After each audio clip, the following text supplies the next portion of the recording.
The officer's hands went still on page 3. Not slow, not hesitant. Still, the way a person goes still when the words in front of them rearrange everything they thought they understood about the moment they are standing in. His partner leaned in over his shoulder, read the same line, and said nothing. The crowd around them had grown to over 40 people, phones up, recording, the low hum of speculation filling the gate the way smoke fills a room. Low at first, then everywhere. And in the center of all of it stood a 9-year-old boy. No tears, no shaking lip, no reaching for anyone. Just stillness, the specific, earned kind that does not belong on a child's face. The kind that comes from learning, earlier than any child should, that falling apart is a luxury some people cannot afford. His name was Zion Adeyemi. He was traveling alone. He was sitting in seat 1B. Not row 24. Not economy with a juice box and a window seat. First class. And the sealed envelope his aunt had pressed into his hands 3 weeks before this moment.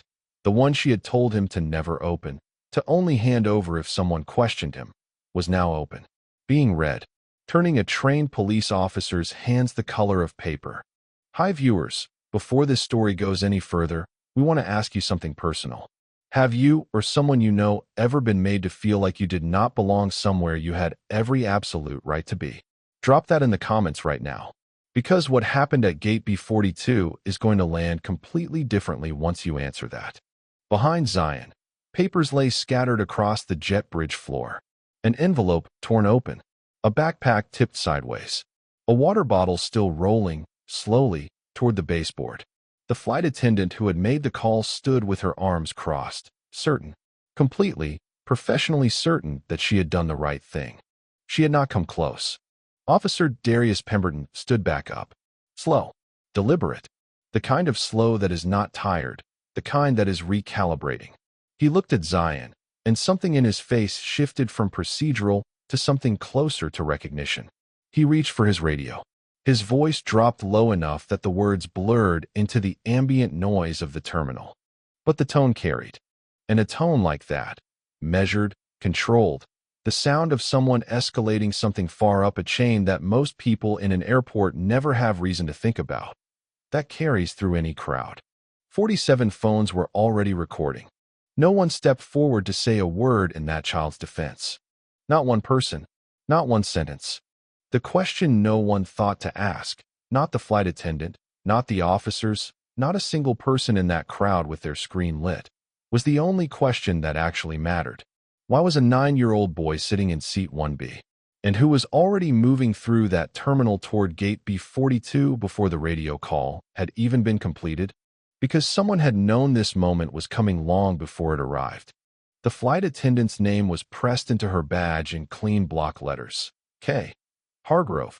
And she had worked first-class boarding for 11 years without a single formal complaint on her record. 11 years of reading passengers the moment they stepped into her lane.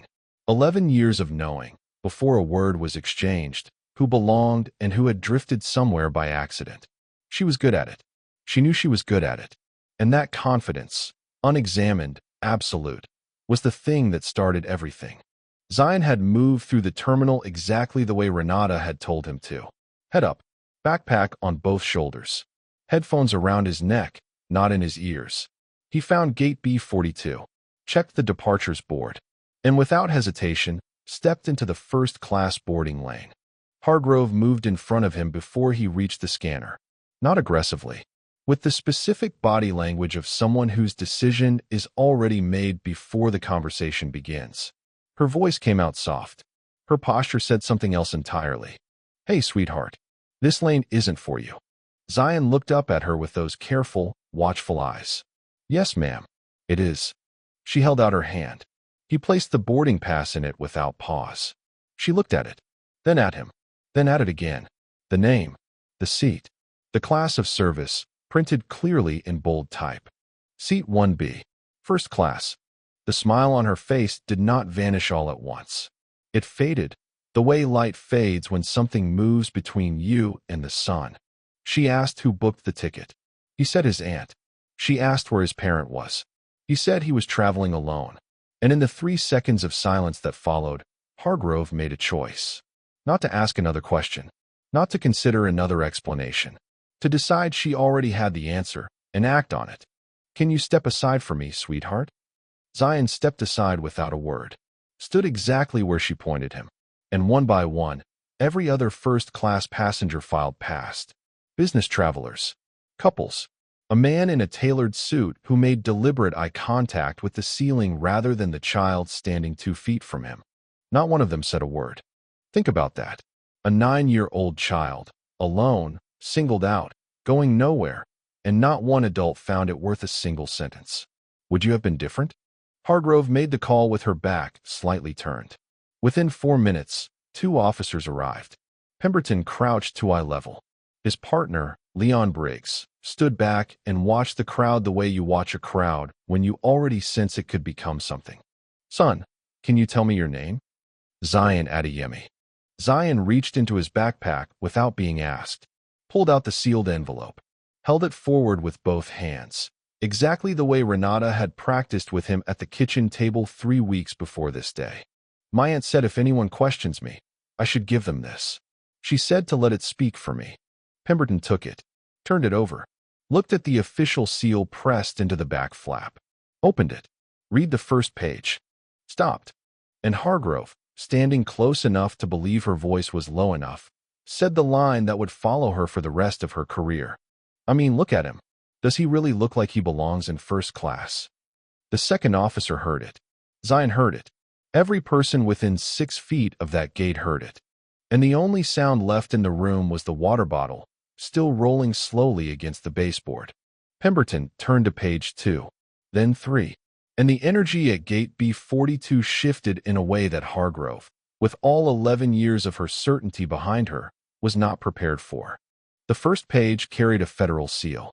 Not printed, not copied, embossed, authenticated, pressed into the paper by a process that requires 3 agencies and a federal judge to authorize. Officer Darius Pemberton had been working airport security for 9 years. He knew the weight of real documentation, the texture, the precision of the language that only exists when someone with actual authority has signed off on every word. This was real. He moved to page 2 without looking up. Briggs had already closed the gap between them, reading over his shoulder, neither of them speaking. The crowd at the gate had grown without anyone acknowledging the growth. 20 people becoming 30, then 40, then more. Phones up. The low current of speculation building into something charged. Zion stood in the middle of all of it. If you have ever had to hold yourself completely together while everything around you is pulling in different directions, you know what that costs. Not just strength, a specific internal quiet that most adults spend decades trying to find. And this child was standing in it like he had lived there. Because in a way, he had. Pemberton reached page 3.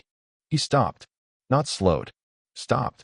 The way a person stops when the words in front of them are not what they were expecting and cannot be unseen. Briggs read the same line, said nothing, and looked at Zion once, not with suspicion now, with something closer to the look you give a person when you realize you have badly underestimated the room you walked into. Pemberton stood, turned his radio up. His voice went low, controlled, precise, the tone of someone escalating something to a level most people in a terminal never have reason to reach. This is Pemberton, B42.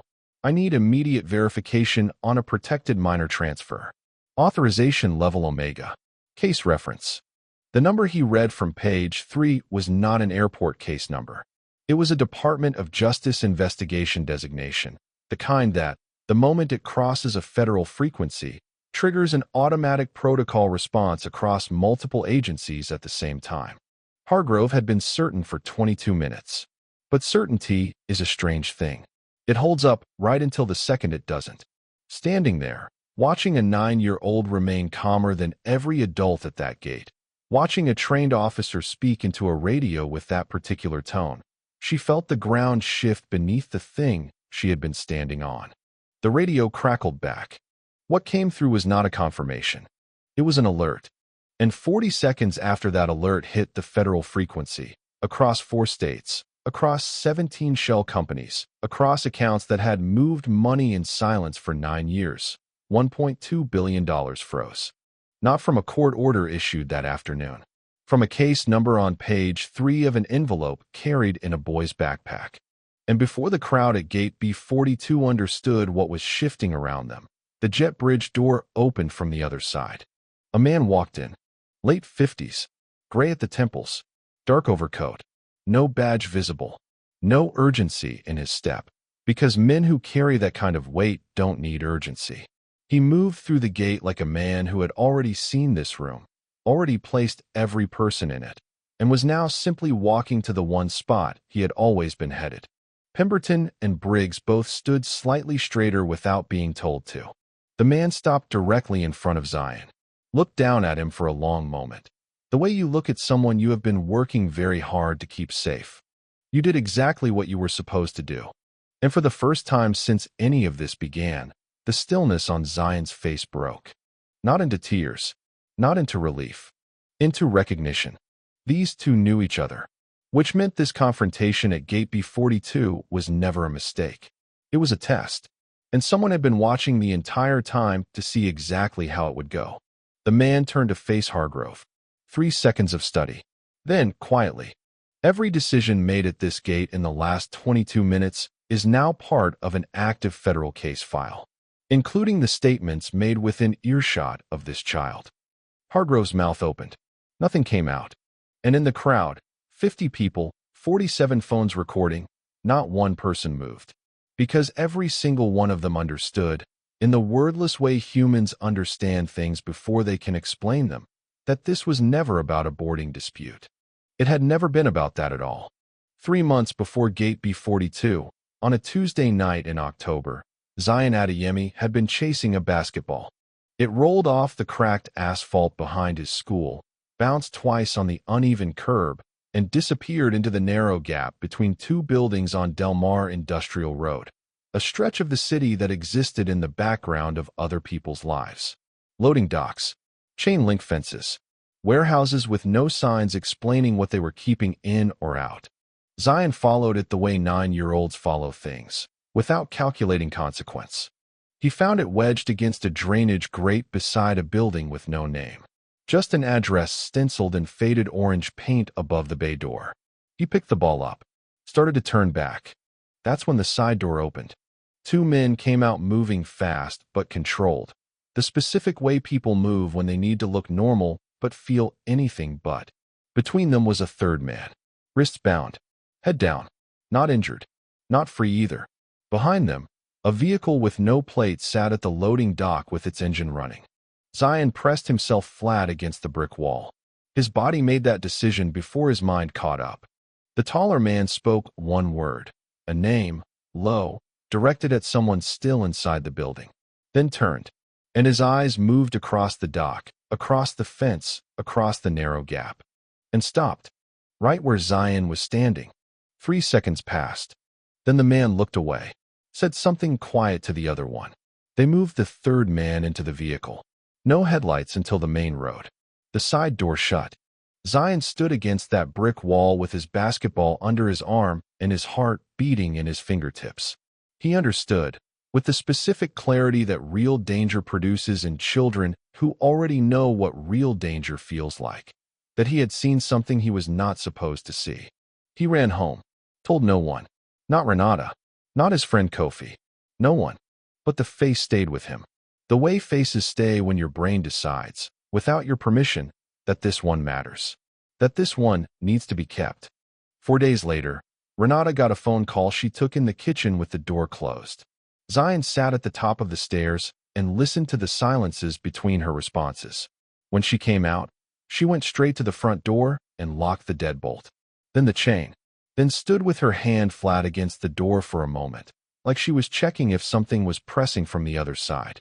She didn't know Zion was watching. She didn't know he had already understood. Over the next week, a car he didn't recognize began parking across the street every evening. Same spot, same time, always gone by morning. And a man came to the door one afternoon, asking the neighbor whether a young boy lived there. Described Zion's height, his school bag. The neighbor said nothing. Called Renata immediately. Renata dialed a number Zion had never heard her use before. And whatever was said in that conversation led directly to the sealed envelope, to the first-class ticket, to Gate B42. Because the face Zion had seen clearly enough to describe at that loading dock did not belong to a small-time operator who made a careless mistake. It belonged to the operational link between a 19-month federal investigation and the one piece of physical testimony the Department of Justice had been unable to place for over a year. The name spoken aloud at that dock, one word, spoken low, connected 17 shell companies, for states, and $1.2 billion in laundered assets to a single human being who had existed in federal records as a theory. Not a confirmed person, a theory. Zion's account made him real. And the people who worked for that man had been looking for Zion Adeyemi for 73 days. His name was Theron Caldwell, 56 years old, 29 years in federal law enforcement, the last 14 spent in a division that did not appear on any public-facing chart. He had overseen witness protection protocols for 11 separate organized crime prosecutions. He had never lost a witness during transfer. Today had come closer than he would ever say out loud. He stood at Gate B42 and looked at the woman who had come closest to unraveling 19 months of classified work with 11 years of professional certainty and one radio call. Hargrove had not moved. Her arms were down now, the crossed posture gone, replaced by the look of a person who has just realized the floor beneath them is not as solid as it appeared to be. Caldwell did not raise his voice. He never raised his voice. The child you detained is a material witness in United States versus Okafor, a federal RICO prosecution involving 19 defendants, for states, and assets exceeding $1.2 billion. A single beat of silence. His transfer to protective custody was scheduled, authorized, and documented at the federal level. The deviation from that protocol, caused by the delay at this gate, has been logged. Hargrove started to speak. I was following standard procedure for an unaccompanied minor who had a valid first-class boarding pass, presented upon request, and produced federal documentation when questioned. Caldwell's eyes didn't move from hers. Standard procedure was followed. By him. Briggs looked at the floor. Pemberton looked at Hargrove. Hargrove looked at nothing. Caldwell crouched in front of Zion. Not procedurally, not for optics. The way you crouch when you actually want to be at eye level. When the posture is about respect. You good? Zion considered it for a moment. I'm good. You remember what I told you? About the hardest part. You said it wouldn't be the danger, Zion said, his voice steady. You said the hardest part would be staying quiet when people got it wrong about me. And I stayed quiet. Caldwell held his gaze for one more second, then stood. Let's get you on that plane. He gathered every page from the floor, placed each one back in the envelope with the care of someone who understood what each sheet represented, sealed it, handed it back to Zion, turned to the gate agent. Reboard first class. This passenger has been cleared. As Zion walked toward the jet bridge, he passed within 3 feet of Hargrove. He did not look at her. Not out of anger, not out of pride, simply because she was no longer the most important thing in the room, and Zion Adeyemi had never had the luxury of wasting attention on things that no longer required it. He disappeared through the door. The crowd began to disperse, slowly, reluctantly, the way crowds move when the event is over, but nobody is ready to say so. Caldwell stood at the gate for another 40 seconds after Zion boarded. He was not watching the plane. He was watching 3 specific people in the crowd who had not moved the way everyone else had. Still holding their phones. Not recording anymore. Just watching. Watching the jet bridge door. His jaw set. Because the footage from 47 phones was already uploading. Already moving through networks that had nothing to do with social media. And somewhere across the eastern seaboard, in an office or a room with no windows, someone was about to see that footage within the hour. They would see Theron Caldwell's face. And they would understand, for the first time, exactly who had been protecting Zion Adeyemi. Which meant the real danger. The danger 19 months of careful, methodical federal work had been specifically designed to prevent, had not ended when Zion walked through that door. It had just found its starting point. The plane was still at the gate. Boarding door closed. Jet bridge retracting. Ground crew running their final checks with the routine of people who expected this moment to be like every other moment before it. It was not.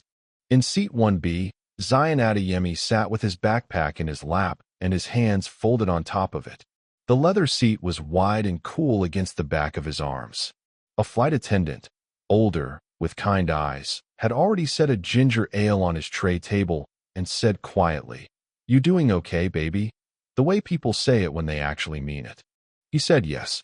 He was not entirely sure that was true, because 22 rows behind him, in the last seat of economy, a man Zion had never seen sat with his phone face down on his knee. Not reading, not sleeping, waiting, with the stillness of someone expecting a specific thing to happen. He had boarded 7 minutes before Zion.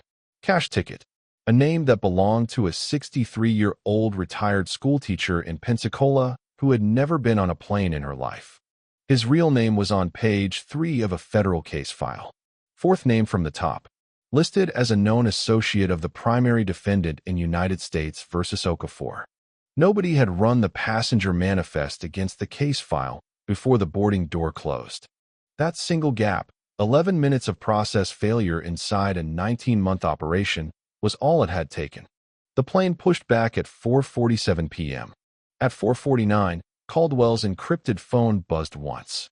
He read 4 words on the screen. His face did not change, but the hand not holding the phone closed into a fist, so slowly, so completely, that his knuckles went white before he stopped it. He turned back toward the gate agent's desk, pulled credentials from his inside pocket. Different agency, higher clearance, the kind that made the gate agent stop breathing for half a second before picking up the phone. "I need your air operations supervisor. Right now."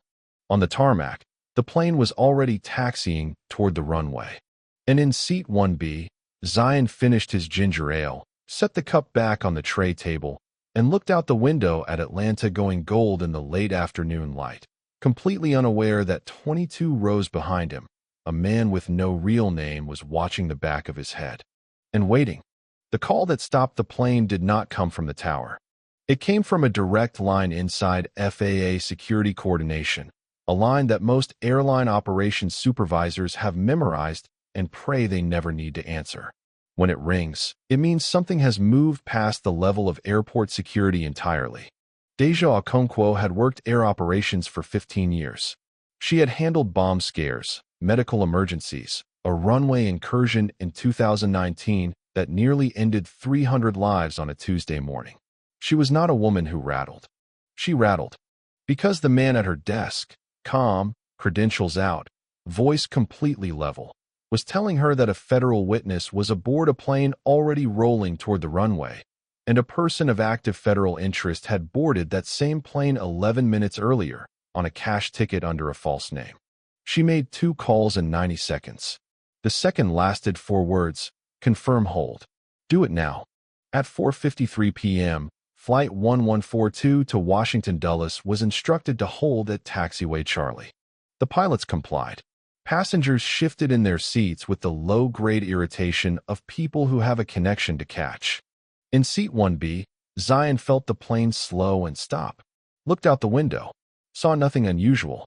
Just runway lights beginning to glow amber in the fading light. 22 rows back, the man felt the plane stop. He looked at the aisle, then at his phone, then at the aisle again. His leg had been perfectly still since boarding. It started moving now, a small, rhythmic press against the floor. The kind that happens when a body has made a decision the mind is still catching up to. He reached into his jacket. And Theron Caldwell, already moving across the tarmac, not running but covering ground with the velocity of a man who had done the math on time and distance and did not like the number, was 6 minutes from that plane. The federal air marshals were 6 minutes out. The plane had been stopped for 3. 3 minutes of a man with his hand inside his jacket. 3 minutes of a boy looking at the Atlanta skyline. 3 minutes of a gap that should not have existed at all. The federal case file describes what happened on that taxiway in 11 words. Threat neutralized prior to marshal arrival. Asset secured. No civilian casualties.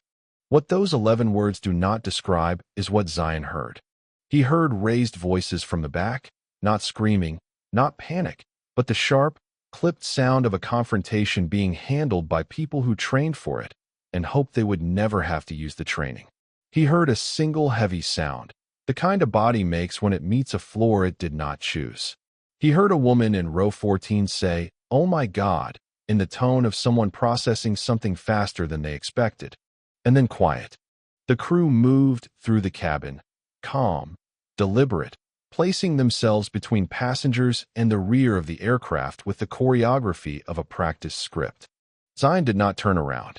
Not because he wasn't scared, because Caldwell had told him exactly what to do if something happened on that plane. Sitting at a table in a room with no windows, weeks before this day. You stay in your seat, eyes forward. You trust that the people whose job it is to handle it are handling it. And you do not give anyone in that cabin a reason to know you are anything other than a boy flying alone. Zion had asked, "What if I'm scared?" Caldwell had looked at him for a long moment. Then you be scared in your seat with your eyes forward. Being scared and staying still are not the same thing. You can do both. Zion sat with his hands flat on his thighs and his eyes on the seat back in front of him. He was scared. He stayed still. A flight attendant named Precious Abra, 26 years old, 18 months on the job, had seen the man rise from row 22 and had done the thing her training told her to do, and that every instinct in her body said was the most terrifying choice she had ever been asked to make. She stepped into the aisle. Just stood there. 3 seconds. Which was exactly enough time for 2 off-duty officers in rows 19 and 21, traveling home from a law enforcement conference, credentials in their carry-ons, to stand up. 3 seconds. One woman who decided a child she didn't know was worth standing between. The marshals boarded through the forward service door 4 minutes and 20 seconds after the plane stopped. The man with no real name was removed through the rear. Passengers were told a security concern had been fully resolved. They would be airborne shortly.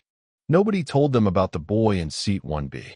Nobody told them that everything, the gate confrontation, the frozen assets, the stopped plane, the 3 seconds in the aisle, had orbited around a 9-year-old who had done nothing except see a face in the dark on a Tuesday night in October and remember it. At 5:22 p.m., Flight 1142 lifted off.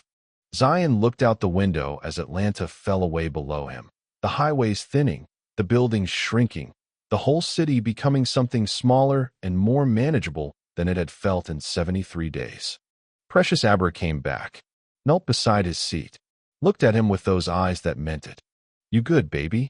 Zion looked at her for a moment, and for the first time in 73 days, something in his face let go. Not completely, but enough. "Yeah," he said quietly. "I think I'm good."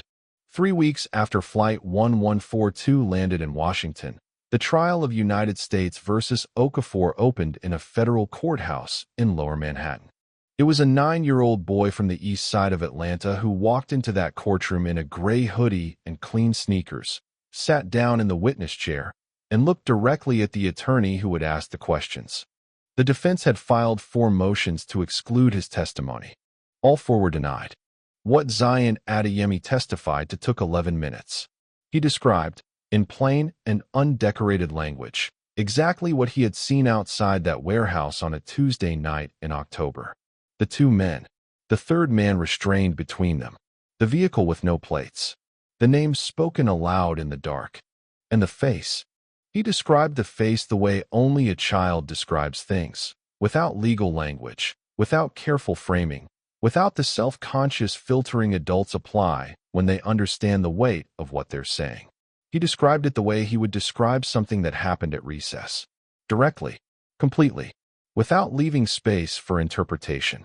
The defendant, the primary network operator, whose organization had moved $1.2 billion across 4 states over 9 years, sat 12 feet away from Zion and did not move for the entire 11 minutes.